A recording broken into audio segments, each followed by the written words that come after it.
여름방학입니다. 여름방학에는 뭐를 해야지 시간 하지 않고 알차게 보낼 수 있을까요?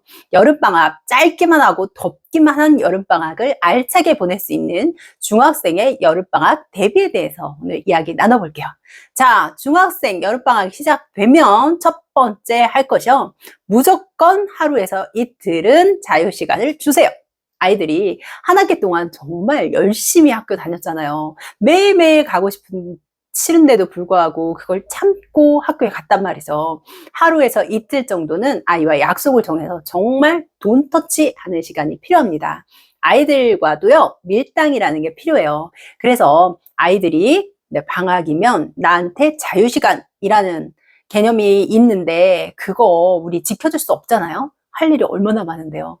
그래서 단 하루나 이틀이라도 아이한테 그래 너 고생했으니까 쉴 만큼 쉬어봐 라고 학원도 다 빼고 너 하고 싶은 대로 해 라고 할 수 있는 시간을 정해주시면 좋습니다. 그러면 아이들은 두말 않고 하루 종일 게임을 하거나 핸드폰만 보려고 할 텐데요.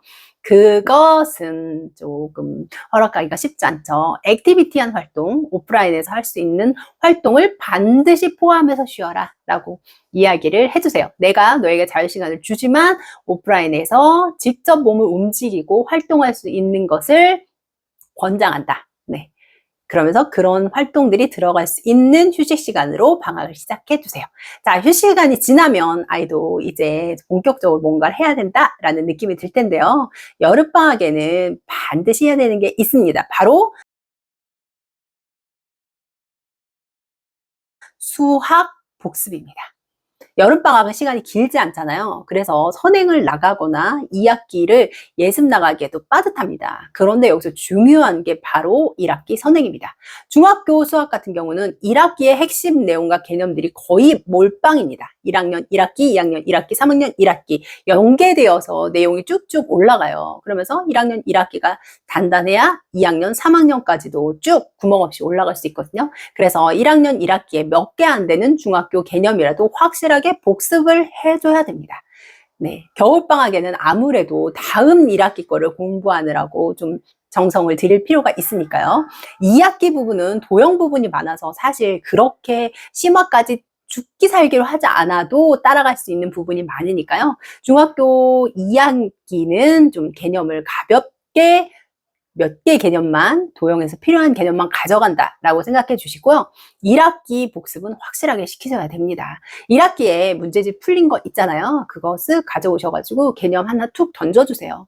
던져주면서 이 개념 알고 있는지 설명해봐. 네, 못하면 다시 설명할 수 있게 계획을 세우고 학원에서든 학교에서든 스스로든 집에서든 네, 다시 그 개념을 잡아갈 필요가 있습니다.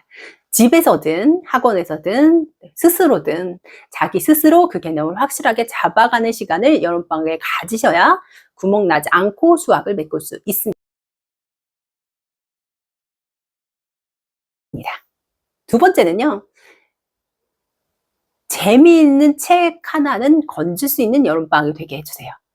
네, 책을 읽어라 하지만 방학 때 시간이 많아도 아이들은 책 볼 생각을 전혀 안 합니다.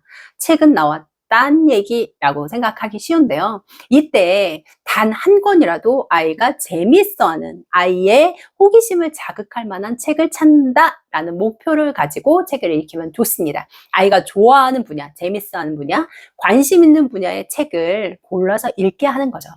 뭐 하루에 1시간 정도라도 책을 읽는 시간 혹은 도서관에 가는 시간 마련하면 좋겠지만 그게 여건이 안 된다면 네, 일주일에 1시간 혹은 일주일에 한 권이라도 아이가 관심 있고 재미있는 책을 읽도록 해주세요. 제가 전에 영상에서도 말씀드렸지만 국어가 모든 과목의 핵심 포인트입니다. 핵심 키를 잡기 위해서는 글을 읽어내는 연습이 필요한데 글을 읽어내는 게 계속 스킬만 연습한다고 해서 되는 게 아니에요. 책을 많이 읽으면서 그 글의 구조와 글을 읽는 방법이 자기 것이 되어야지 그게 훨씬 쉽거든요. 그런데 초등학교 때 아무리 책을 많이 읽혔어도 중학교 때 손을 딱 놔버린다? 그러면 글을 다양하게 접하고 글의 구조와 방식을 익히는 게 늦어질 수밖에 없어요. 국어는 탄탄히 쌓으면서 천천히 쌓이면서 오래오래 걸리는 과목입니다. 그래서 고등학교 때 아무리 돈을 투자를 해도 쉽게 올라가지 않는 과목, 제일 골머리를 썩는 게 국어라고 하거든요. 그래서 중학교에서 그런 국어를 놓치지 않고 계속해서 탄탄하게 쌓아가려면 재미있는 책을 통해서 아이가 그 감을 익히는 게 중요해요. 그래서 독서를 놓지 않게 하려면 아이 관심 있는 분야의 책을 골라서 읽어보는 기억이 필요합니다. 뭐 아이들이 요즘에 웹소설, 웹소설은 조금 다른 유형의 책이긴 하지만 그래도 웹소설에도 스토리라는 게 있어요. 그래서 스토리라인이라도 읽어내면서 글을 읽어내는 연습을 꾸준히 하는 게 필요하거든요. 그런 부분들을 놓치지 않도록 여름방학에는 도서관에서 혹은 가정에서 책을 재미있게 읽는 기억 만들어주세요. 그래야지만 아이가 학기 중에도 내가 피곤할 때, 좀 힘들 때, 지칠 때 책을 읽어볼까? 이런 생각이 들고요. 그런 것들이 차츰차츰 쌓여서 국어 실력으로 연장이 되니까요. 자, 그리고 방학 때 꼭 해야 되는 것이요. 아이들이 그동안 학교에 다니면서 굉장히 지쳐 있는데 방학이 되면 불규칙한 생활로 인해서 이런 생체 리듬이 무너지는 경우가 많습니다. 아이들이 방학이다 싶으니까 내 사춘기에 그 호르몬이 늦게 나오는 그거를 이용을 해서 늦게 자고 늦게 일어납니다. 그런 생활들이 쭉 이어지다 보면 날은 덥고요. 늦지막히 일어나서 낮엔 너무 더워요. 뭔가를 할 의지가 안 생기죠. 그래서 아이가 눈 떠보면 오후 4시, 5시가 됩니다. 그러면 그냥 학원에 갈 시간이에요. 그래서 보통 때는 학교에서 8시부터 4시까지 뭐가 됐든 앉아서 공부를 하고 오는데 방학 때는 아무것도 하지 않은 채 시간이 4, 5시가 되고 그러고 나서 그냥 오후에 학원만 평소처럼 다니는 루틴이 되기가 쉽습니다. 결단코 그렇게 돼서는 아이의 무엇도 잡아낼 수 없습니다. 건강도 공부 습관도 아무것도 잡을 수 없으니까요. 아이들이 너무 늦게 자지 않도록 관리해 주시는 게 굉장히 필요합니다. 방학이라 하면 스마트폰과의 전쟁이죠. 그럴 때일수록 아이한테 스마트폰 하는 시간을 정해 주시고 그 시간을 넘기면 용돈 삭제, 게임 시간 줄여야 되고 이런 식으로 아이가 좋아하는 부분들을 조금 줄여나가셔서 스스로 좀 자제할 수 있는 연습을 시켜주시는 게 필요합니다. 어쩌면은 AI 교과서가 내년부터 도입이 된다고 하는데 부모님들이 반대 청원이 엄청 많아요. 집에서 게임 때문에 디지털 기기 때문에 미쳐버릴 것 같은데 학교에서 또 AI 교과서를 쓴다고? 이거는 디지털 기기에 노예를 만드는 일이야 라고 생각하실 정도로 나뿐만 아니라 모든 아이들이 지금 디지털 기기에 빠져 있습니다. 특히 쇼폼에 빠져들면서 정말 마약처럼 쇼폼이 마약 같은 기능이 있다고 하죠. 계속해서 넘겨보면서 몇 시간이고 시간을 보내는 경향이 있는데요. 방학 때는 그 조절을 하는 게 사실 방학을 성공하느냐 실패하느냐의 관건입니다. 그 시간을 줄여서 책을 읽고 그 낭비되는 시간을 활용해서 운동을 하고 그 낭비되는 시간을 줄여서 자기 진로를 탐색하고 경험을 하는 그런 시간으로 만들어줘야 돼요. 그래서 아이가 결코 늦게 자고 늦게 일어나서 4, 5시까지 시간을 낭비하고 평소처럼 그냥 학원만 왔다 갔다 하는 생활이 되지 않도록 관리해 주는 게 필요합니다. 네.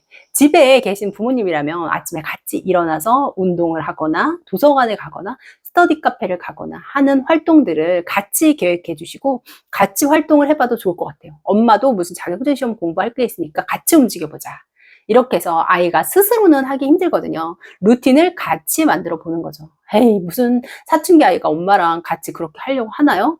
네. 그러면 따로라도 같이 시간 운영을 하는 걸 연습하는 거예요. 그래, 너는 스터디 카페에서 몇 시부터 몇 시까지 공부해. 나는 집에서 몇 시부터 몇 시까지 자격증 공부를 할게. 라고 하면서 스터디 위드 미를 같이 하면서 그 흐름이 깨지지 않도록 유지하는 게 중요합니다. 방학 때 모든 흐름이 깨진 아이는요, 다시 학기가 돌아왔을 때 그 흐름을 일깨우기가 쉽지 않습니다. 학원 특강을 하시는 분들도 많을 텐데 아이들이 굉장히 싫어합니다. 거부하면서 가서요, 꾸벅꾸벅 졸고 있거나 집중하지 못하는 경우도 많은데요. 스터디 위드를 같이 하면서 학원에 특강 간 아이는 오늘 어떤 거를 배웠고 어떤 거를 얼마큼 공부했는지 부모한테 공유하고 부모님은 또 나 스스로 어떤 것들을 해냈는지 공유하는 겁니다. 집에 계신 부모님이 아니라도 일을 하시는 부모님이라도 마찬가지죠. 나는 오전 시간에 어떤 업무를 어떻게 효율적으로 처리했어. 그래서 그런 부분에서 어떤 성과를 얻었어 라는 것을 같이 공유하시면서요. 방학 때도 그 학교에서 하던 루틴을 잃어버리지 않도록 조절해 주시는 게 필요합니다.